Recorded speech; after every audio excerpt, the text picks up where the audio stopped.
Hey friends, welcome back. Today, I'm doing a second episode. I did an interview earlier, and now I wanted to jump on because the verdict in the Carmelo Anthony Austin Metcalf trial has been determined. And what was determined is that Carmelo Anthony is guilty.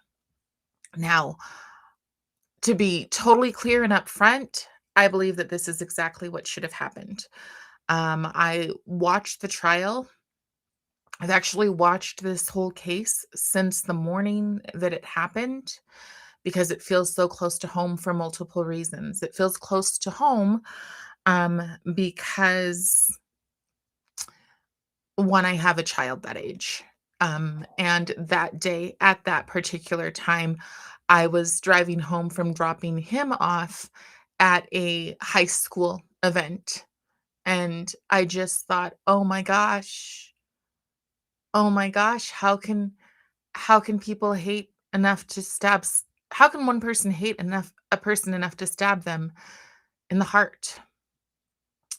So I wanted to go through that because that's what I do. If you're new here, my name is Carrie Bartholomew, otherwise known as Carib Marcel. It seems complicated, it's not really that much. My real name is Carib Marcel. And I use Carib because it represents the trees of the people who had courage to hide Jews during the Holocaust. Um, and I think that when people have courage to say and do hard things, their voices deserve to be amplified. So that's why I started this channel. Also, because I feel very, very strongly about protecting kids. And that's what this case really comes down to. How did it go so wrong that children could kill each other? So let's go back and take a look at these two people. If you aren't familiar with this case, I'm going to give you a real quick rundown. Carmelo Anthony over here went to a track meet. He sat under a tent that was not his own. Now, if you've never done track, you might not understand track culture, but just think about it. You have a bunch of people, your group, they keep their things at a certain area. Oftentimes those things, they're not running with their wallet, they're not running with their earbuds. So there's things that they keep under their tent. That is one reason why people like to keep their tents separate. Another thing is just to be able to count and be accountable for where your team is.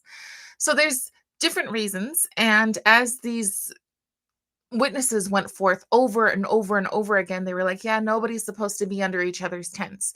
Now, apparently, Carmelo Anthony had a friend, although this person says, kind of, but a friend who welcomed him under the tent.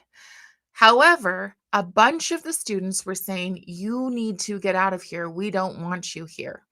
Now, Austin Metcalf was asked by his coach, who happens to be Black. Austin Metcalf was asked to take a leadership role that day. He was asked to be in charge of what was going on at the tent. So after what they say, a dozen to 15 times of asking him to leave, Austin goes back to him and says, hey, dude, you need to leave. Apparently, he was talking smack, which they're two rival teams, so maybe. But again, I'm saying apparently. I'm just trying to draw this picture for you if you aren't familiar with this case. And apparently, Austin, there have been multiple different reports all over online, but you have to understand so many people make a video solely for clicks. They do not care about the truth. What the evidence says, and the person that I like to follow is Sarah J. Fields. She seems to be the most reliable, just thorough notes person. And she's the person who's been covering it since the beginning, or one of them.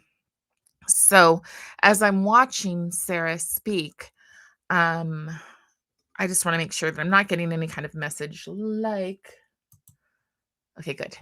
As I'm watching Sarah speak, she she's just honest, and a lot of people will tell you all sorts of things. So they'll say that Austin was bullied by these two brothers that they came up, and there are Austin had or not Austin, sorry, Carmelo. Carmelo has a twin brother, Hunter. So, but they're not there at the same time. Hunter, I don't know where he is at this time, but Austin is the one under the tent. So he tells the guy he needs to move. The guy tells him, touch me and see what happens. According to multiple witnesses, Austin says to this guy, I'm not going to fight you at a track meet, man or dude. Again, I'm trying to be super clear on the difference of what people were saying. I'm not going to fight you at a track meet. So he doesn't move and he's like, you're not going to move me. You're a bunch of another name for cats. And so apparently Austin shoves him. What people say with the shove is that it was so kind of like, get out of here, that the person sitting next to him couldn't even feel it. So he didn't even know what happened. But he did know that after he said that you're a bunch of cats, that he put his hand in his backpack. And some people said that his hand got so tight that they started to get a little bit worried. The problem is it went so fast. It is a shove, and the shove is so quick that even the defense, when they're talking about it, they say, isn't it possible that he, and I'm not joking, that he leaned into the knife and stabbed himself in the heart? That's the kind of defense that Carmelo has. So, no, Carmelo takes a knife, I think it's 3.5 inches, and he, round one, touch me, see what happens, and stabs this guy right in the heart. He's not quite dead instantly. He staggers back. People think, oh, it's going to be a fight. And then he staggers down. He falls down. He lifts up his shirt. He goes, I've been stabbed. Falls down. His brother comes running up to him,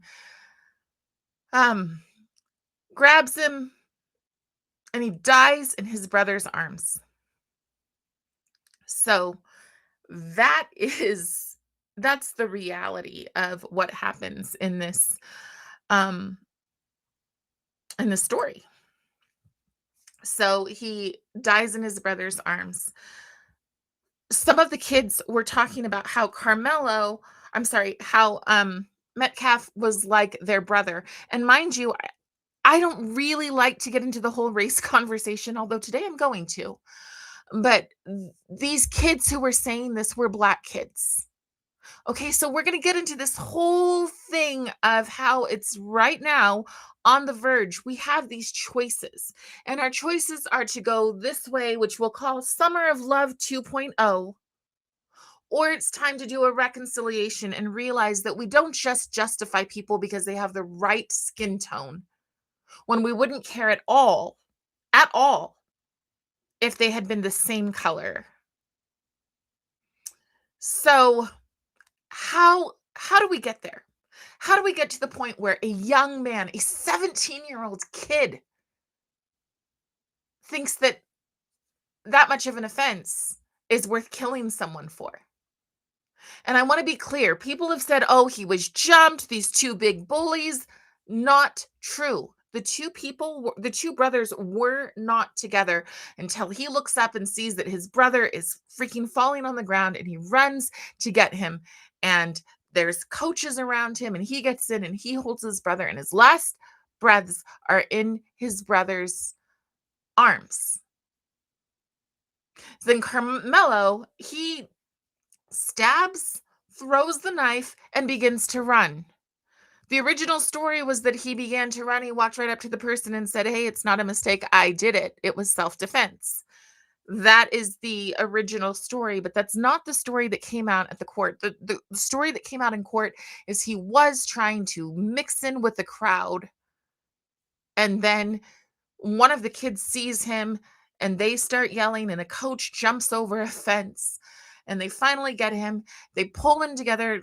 One coach takes him for a walk around the thing so he can't escape, and he finally starts crying, which is understandable because he just killed a person. And what happened is the coach actually says, if he dies, it'll completely change your life. and he said he's not going to die. So maybe in Carmela's mind, like so many young people, he was a, what do they call them? A non-important, an NPC, non-important player or something like that. I don't know. I'm not in with what the kids' lingo is, but maybe he was just insignificant to him.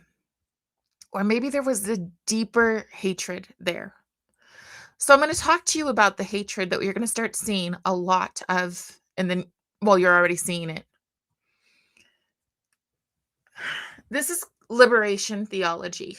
Liberation theology, and I'm not an expert on it. So I am coming to you as a mom who knows a little bit more than maybe you do on the subject, only because it's been shoved down my throat. So, liberation theology, this man right here, his name is James Cone. James Cone started liberation theology and he began to change what the gospel was. So when people started going to church, it was no longer a gospel with a redeeming savior and with the words, um, there is no Jew nor Gentile nor slave nor free, but we are all alike. That kind of stuff goes away. And instead, church becomes social justice. So here's some of his sayings. To sing about freedom and to pray for its coming is not enough. Freedom must be actualized in history by oppressed peoples who accept the intellectual challenge to analyze the world for the purpose of changing it. This is a man who, as I said in my last video, very much believed, that oppression is that end all be all. Oppression is the biggest thing, the thing that you must think of. And that analyzing, that is to look critically. That means to see racism everywhere, not unlike Ibram X. Kendi of today, who has already been found to be a fraud. Okay, so James Cone, he writes a book. He becomes very successful in literally everything that anybody who's been through a DEI training has gone through. It comes from Black liberation theology. All of this stuff comes from like the Black Panthers in California. So when they were walking around with guns and threatening professors and bringing them out, all of that stuff, that's all packaged neatly in our institutions and in our schools. So let's talk about in our institutions, because one of the things that I was concerned about when I heard the trial and everybody was like, oh, there ain't no Black people. Well, we know how this is going to go. Well, first off, when Black people go on to be, I don't know, interrogated as jurors, and at least one of them says, well, I can't send a brother to jail, or I can't send a young Black boy to jail, or whatever it is, I can't send one of mine to jail, then you're looking at something called criminal, I want to call it criminal justice theory. Um, but you can't see that person as a criminal because their level of oppression highlights, and you think they have a level of oppression based solely on the fact that they're your tribe and that they're a minority skin color. So that's what you've got with liberation theology. That's what you have with trying to find a Black juror. And I wouldn't be surprised if there were people who didn't want a part in this case, because if it does go all Summer of Love 2.0, who wants to be a juror in that? The thing is that these ideas are not new. Booker T. Washington has been warning about what's going on for a really long time. So here's one of the things that he said. There's a certain class of race problem solvers who do not want the patient to get well, because as long as the disease holds out, they have not only an easy means of making a living, but also an easy medium through which to make themselves prominent before the public. So let me break that down just a little bit for you. There's a certain class of race problem solvers. I would call them problem creators, and I'm sure that's what he means. He's just very eloquent in his speaking. So there is a certain class of race problem solvers who don't want the patient to get well. This is so important because, as I said before, we're on this crossroads.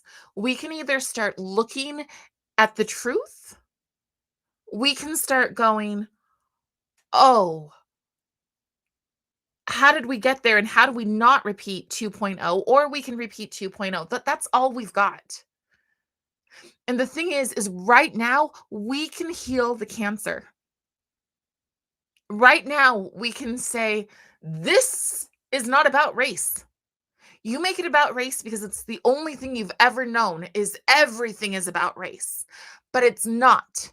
It is about a kid not being safe because another kid just thinks that he can stab somebody in the heart. How did we get there? So, because as long as the disease holds out, they have not only an easy means of making a living. Oh, yeah, most of the race hucksters, that is their full time job. Or in some circumstances, somebody might make, say, a lower end wage, maybe 30,000 a year. And then they become a race huckster and they start making hundreds of thousands to even millions a year. Take, for example, Ibram X. Kendi. Okay, so as long as the disease holds out, they have an easy way of making a living, but also an easy medium through which to make themselves prominent before the public. This makes them important. I show this wheel in almost every single video, it feels like, but this is the wheel of privilege and power.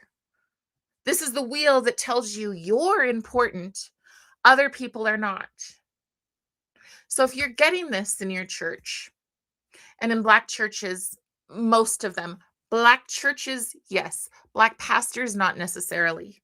I know some of the best, kindest, everybody's my brother and sister, Black pastors out there. But in Black liberation theology, this is what you're getting. This is what those kids are getting.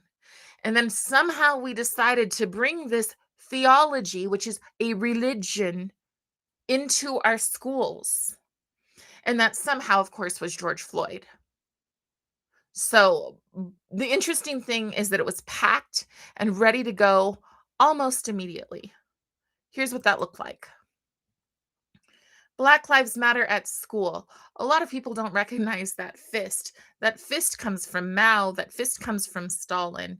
The fist is communism. And a lot of people would say, oh, well, communism, Red Scare, that's not really happening. My friends, it's happening. It's absolutely happening. Patrisse Cullors of Black Lives Matter famously said, we are trained Marxists. And that's what they put in your schools. That's what the whole oppressed oppressor narrative is. But it came as early as the 1930s. So Carmelo's family, his family is not particularly, I think I have a picture of this. Yeah, here's Carmelo's family, okay? And this should alarm many of you because um this is not a poor family. This is not the ghetto. In the ghetto, you may expect people to simply be um bitter and angry and resentful. But this is a family that had achieved. So, I think they'd been married. I think what I read was that they'd been married for 17 years. Beautiful home, nice car, beautiful family. But even in that family, the violent ghetto culture can seep in because people hear that narrative. You should hate Whitey. I'm sorry, I said I'm going to go blunt in this.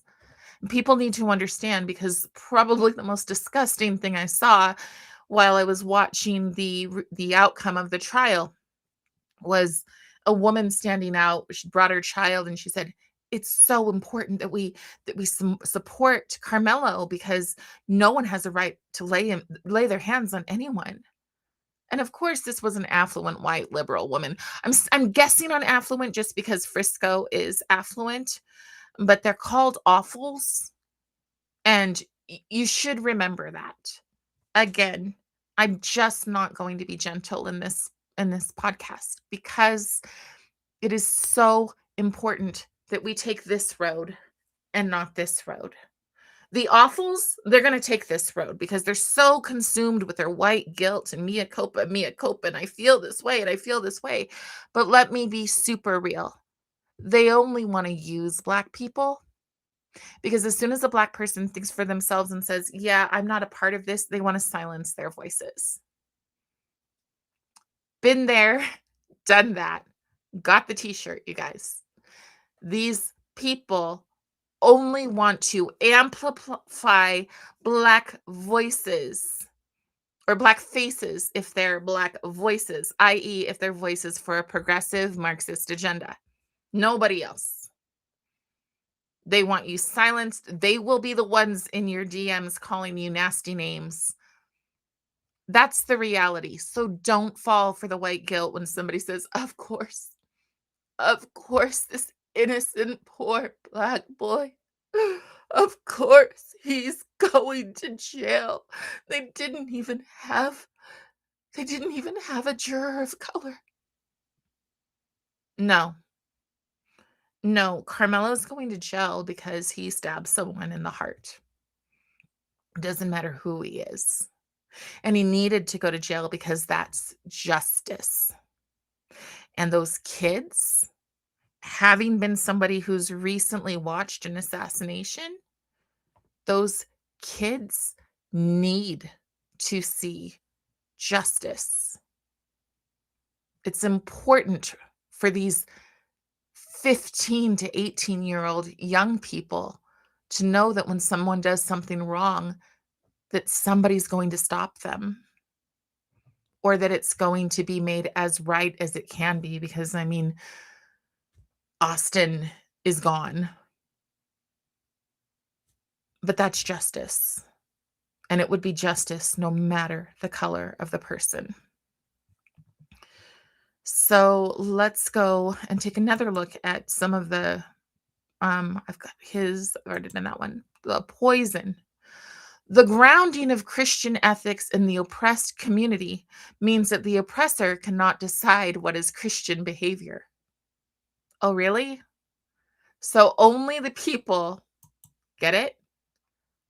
Only the people who are supposed to be centered around can decide what it means to be Christian. If you're a white Christian, you aren't supposed to have a say in what it means to be Christian. Only the oppressed get to decide. So that means if we go around here, only the non-Christian, it's so hard for me to see this on this. Only the non-Christian, low income, other language speaker, indigenous people, the immigrant, only those kind of people are supposed to be able to define what Christianity is. Or you could say what fairness is, because of course in school they don't necessarily focus on religion, although in this math they do. But they don't necessarily focus on religion. They focus on systems of power. They brought a toxic, poisonous religion into the schools, rebranded it, and said, yeah, this is a good idea. Now, for 6 years, I've known this wasn't a good idea. 6 years ago in 2020, when the schools closed down and they said, hey, everybody, go on out. And even though you can't be around your friends, you cannot have your friends at your birthday party, nothing. You can, however, all gather together shoulder to shoulder and take a knee for George Floyd, who's in Minneapolis and you're in Snohomish, Washington. You can do that. You can walk shoulder to shoulder across the bridge because somehow if you're protesting, you can't get sick. Wink, wink. Believe us. Believe us always. Believe this. Believe this always. Don't. It's garbage. So, what happens when we follow oppression? When somebody just tells us there's certain groups that it's okay to hate? Let's take a look at this picture. This picture is pretty pretty intense. And I don't get into the conversation about Israel versus not Israel. I get into the picture of a person punching another person in the face and dehumanizing them enough to make them look like a troll. I could have showed you multiple pictures of events this week of people feeling justified beating up or mocking or recreating assassinations because they feel powerful to do so. They feel empowered to do so because, thank you, wheel of power, wheel of privilege. So then people like this, who he's the definition of a huckster, this little guy right here, this guy gets out. He's unkind to the core. He's, I believe, a member of BLM. He's a spokesperson for Carmelo, just raising money. Austin's father went and tried to see what they were doing. I think he went to actually pray with them. People have different feelings about Mr. Metcalf because he said, please don't turn this into a racial situation. He wanted to pray. Honestly, he seems like a good man. However, you can't justify it. And some people felt that he was trying to do that. I don't think that he was trying to do that. I think that you can't judge a person in the way that they grieve. And I can't imagine also having his twin brother at home, like being reminded every day that there's only one of them now. So I don't think that his speech should be policed. I think that perhaps, I mean, like I said, the majority of the witnesses, the young witnesses, were Black kids. And they saw Austin as their brother or as a leader. So when he said, let's not make this into a race thing, and there's all these people who on both sides want to make it a race thing, and it kind of is, but it's not. The reality is, in my experience, and I have kind of a unique experience because I grew up and aged out of foster care, and I lived with lots of different families. I lived with 18 different families. White people have been taught, at least since my age, which is in my 40s, okay? White people have been taught at least since then, and actually I know I've got some friends who are like 10 years older than me, so let's say 60 and below, taught the Sesame Street method. They were taught Mr. Rogers. They watched Mr. Rogers put his feet into a bathtub or to a swimming pool with a Black man who also happened to be gay, but we didn't know that part. So that is the way that the majority of white people and assimilated Americans look at the world. It is not the way that those who do not assimilate. It is ridiculous to me that we pretend that only white people can be racist when, in my experience, if they're not the white liberal progressive, they're not generally racist. And the white liberal progressive, to be generous, doesn't believe that they're racist. They honestly, in their heart of hearts, believe everything they're doing is for the good little people who couldn't possibly do something without them saving them. That's what they believe. It's super insulting. And again, would be a wonderful time to have the conversation and to move down this road and to cut off this road, to shun it, to build up a whole bunch of, bricks and mortar it and never let that road be walked down again.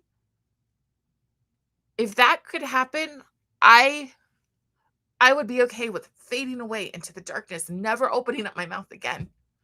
If we could end that intentional narrative that we should hate those who aren't like us.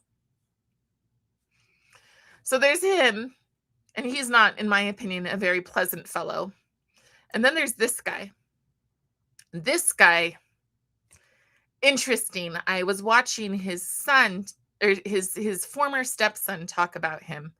He had a lot of things. I don't know if it's gossip or if it's true, but he doesn't sound like a very reputable or a very good father figure. Apparently, he has a lot of baby mamas. Regardless of that, the things that he said, no white person would dare say without expecting riots and looting and death threats. He said the only good Ritz crackers and cheese, just drop all of the Ritz and cheese and you got it, is a dead one. That's what this guy said. And he said it over and over and over again. And he's very proud of saying these things and behaving this way because, once again, he believes he's empowered to do so. Because he believes he's virtuous. Because, as Mr. Cohn said, and as is embedded in the people who attend these kind of churches, be they black or white today, because I'd say that James Tallarico, he's doing the same thing. The grounding of Christian ethics is the oppressed community, in the oppressed community means that the oppressor cannot decide what is Christian behavior. So you have to ground the ethics in those people who are so-called oppressed. Now, I believe it was Herbert Marcuse. I could be wrong, but I believe it was Herbert Marcuse who taught that you needed to come to America and destroy it. You had to go to the ghetto classes. So the ghetto classes, he looked at African Americans, he looked at LGB. I don't think T existed quite at that point. At least it wasn't on the forefront. And he looked at people who were on the fringes of society, and he said, how can I make them constantly angry? How can we make them miserable? Let's teach them that they are oppressed. It did not matter that the African American community was moving up. It didn't matter that as they were intact, families were happier. There's so many stories about African American success. I highly, highly recommend going to 1776 Presents with the late Dr. Bob Woodson. There's so many stories, pragmatic stories about African American success since the beginning, since the establishment of America, that you aren't allowed to hear in your schools. You need to ask why. Again, a conversation for this road. Mortar that road. Let's begin to have a conversation on this road. Let's start to ask, why is theology being presented in our schools when schools are so anti-religion? Then why in the world are we teaching social justice theology or liberation theology? Why are we doing it? That's one question that we should be having. Okay. BLM in schools is constantly teaching that narrative over and over and over again. Look for the oppressed person, feel bad for the oppressed person, give more things to the oppressed person. So people love it. However, can we go back to this young man? Can we go back to Austin Metcalf and the fact that I think 4 out of the 6 track people who were interviewed, that might have been just on day 1, or it might have been on all the total of them, of the witnesses. But at least 4 of them were African American kids who didn't buy into this garbage. There's so many people who don't buy into it, who reject it. They tend to be working class people who work together and see people as people. And that's what we could be. That's why When I moved to Utah and they started talking about bringing critical race theory into schools, and they started saying, so you'd get people, it was funny because you'd get people on Facebook who'd say it's not here and it would never be here. Usually they were teachers who supported it, but they say this so that you sound crazy. At the same time, UVU had called me, that's Utah Valley University, and said, hey, would you have a conversation with some of our master's, our graduate students on CRT and how it could be implemented in public school? And I said, sure, but I'm going to say it shouldn't be. And so I had this conversation with them that was absolutely being pushed. How can we do this? How do we do it right? You don't. You don't, because critical race theory is Marxism. It's out of the purview of parents, and it teaches kids that it's okay to hate those who are not like them. That's what it does. You can make it as pretty as you want to. You can make it as rainbow. This whole rainbow thing, I'm sorry, you guys, it's globalism. That's the whole goal. You get these people to hate each other so that maybe they have a little war and they kill each other off. And then with those remaining people, they're like, please stop the chaos. Please just stop the chaos. This morning when I started writing about this thing, and I wrote a big long piece. And I throw it into Chat GPT to edit because, yeah, I need it. And so I throw it in there, and it responded, you are obviously exhausted. And the answer is yeah. Yeah, there are a lot of us who happen to be, you know, born with melanated skin, who happen to be Black, who happen to be biracial, who happen to be Latino, and we don't care about race. And we find it insulting and hurtful and harmful for people to constantly care about it. We don't understand the division. We find it ugly to our souls when you can just walk by and hear somebody say, "Oh, that cracker." Or you hear the other side, "Go home, N-word." But we aren't those people.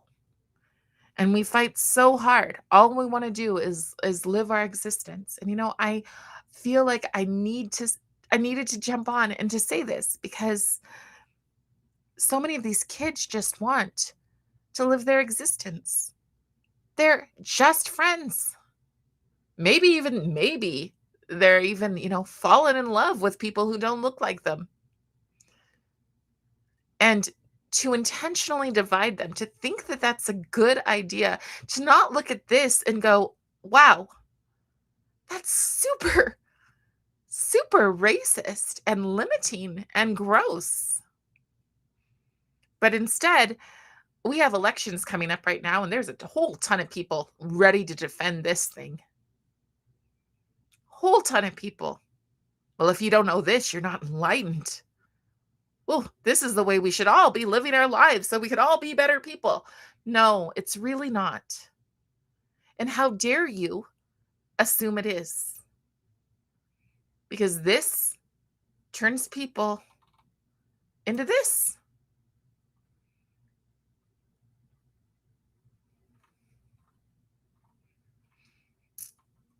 This is the reality for most people.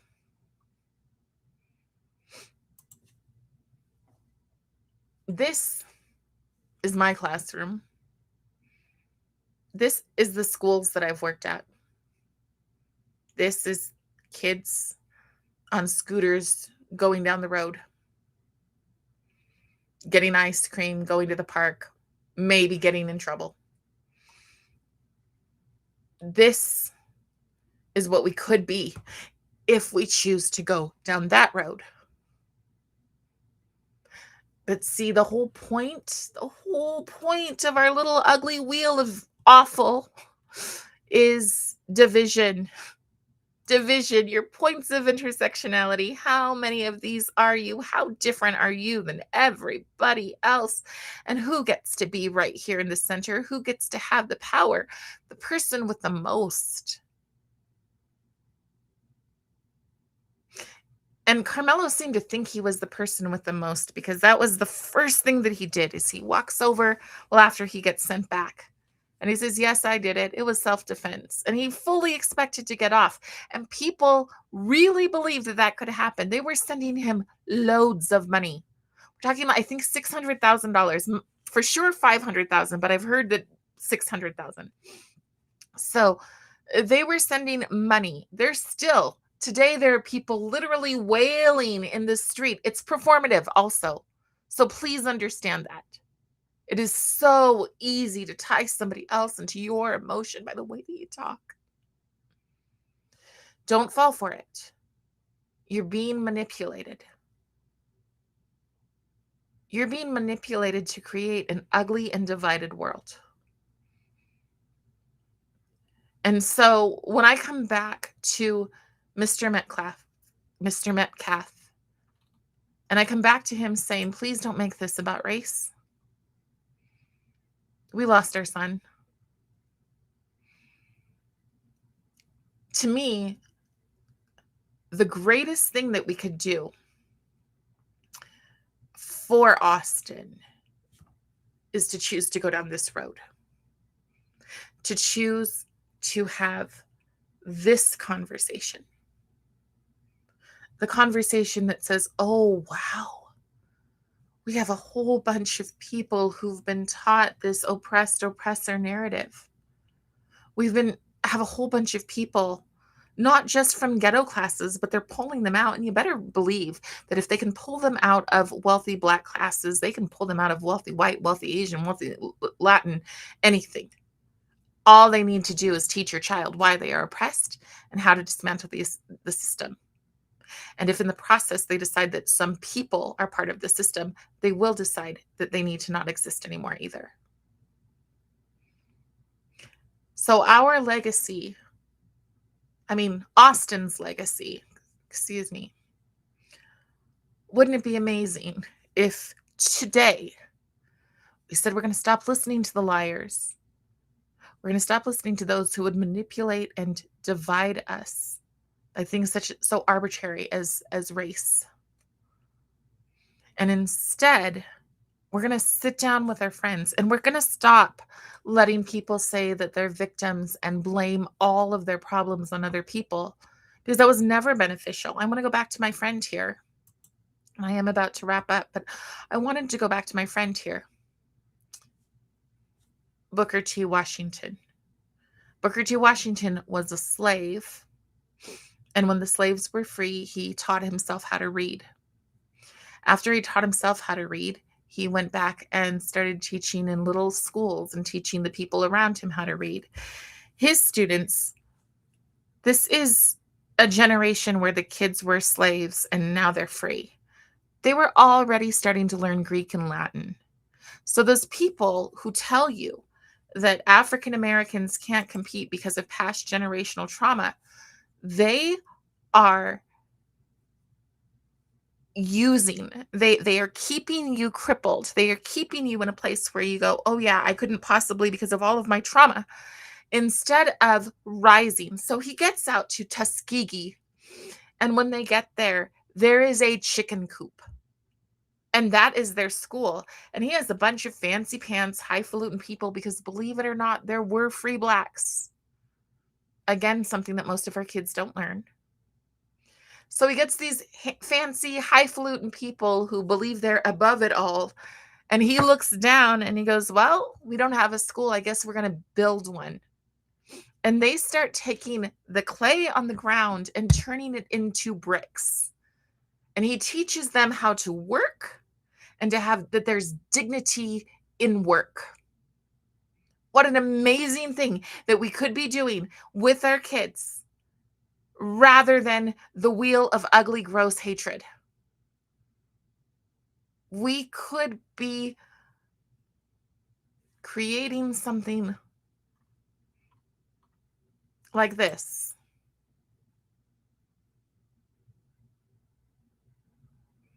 To me, that would be the right legacy. Now, Carmelo, he has been charged with murder, he's been found guilty of murder. And from what I read, it's 5 to 99 years. That is sad. And I really would hate it to be 5 years. I think that would be a slap in the face. But my goodness, wouldn't it be amazing if he met people in jail who didn't look like him and found out that they were human beings? And wouldn't it be amazing if his heart changed? I don't know that I hold out a lot of hope for his parents, because they did hire Black Lives Matter race huckster here. I can't think of his name, and I wouldn't want to say it anyways, because I think he's vile. He is a person who keeps racism alive for the money that it gives him. He's capital L loser. But Carmelo's a kid. And when I think of these kids who are killing, I think I know why. I think that because when you see this, when you were taught that, when that is presented to you in some beautiful curriculum book, and your teacher's supposed to look at it on the next page, it says things like, how is the child accepting this lesson? Make sure that they get it. Make sure that they understand. If they don't understand, you shouldn't go on. They're getting a message. And that message, I think, will make more of them. But we could stop it. We could stop it. I mean, we could have stopped it 6 years ago. I cannot tell you, as a child advocate, how many times I've gone to the school board, looked at them and said, please don't do this to our kids. Please don't do this, because this looks like Maoism in schools. And these school board members who think they're so much better than everybody else is like, what is she talking about? Why is she talking about a cat? I'm not talking about a cat. I am talking about Mao Zedong and how he broke his people up into many, many different groups. And he gave them permission to hate each other. That's all this is. That's how we got there. And my goodness, if we could all just, going back to Sesame Street, if we could all just like hold hands and say, no more. If you bring this into my school, my child will not be in the classroom. And I will take a picture, I will show it to my kids, and I will say, if you see anything like this, you leave the classroom and you say, I want to call my parents, unless you have a phone in class, which you probably won't, because they don't really want you to know what's going on. But you take a picture, you show this to the kids, and you say, anything like this, you leave the classroom, because they're teaching you how to hate, and we don't teach that in our house. We don't. And then you think to yourself, that was for Austin. And that was for all the little boys who don't need to become Carmelo. In every situation, you can find the good, which is hard to say when there's one boy dead and one boy going to prison for the rest of his life. But maybe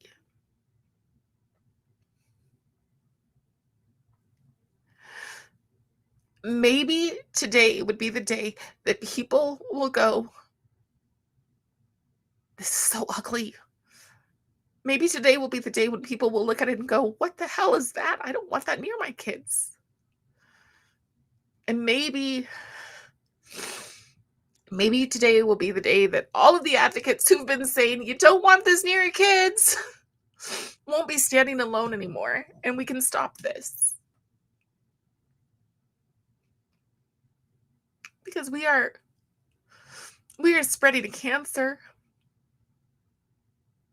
and they're just kids. All right. Thank you for watching. this is what I do. I do social commentary on historical things, and I try to bring the history into the life of what is actually happening today. Right now, I'm covering the devil and Karl Marx and how this kind of garbage got into churches in the beginning. And my next episode will be on Friday. So please like, subscribe, and especially share this one. If you'd rather share it in written form, I have that on my Be Not Afraid Facebook page.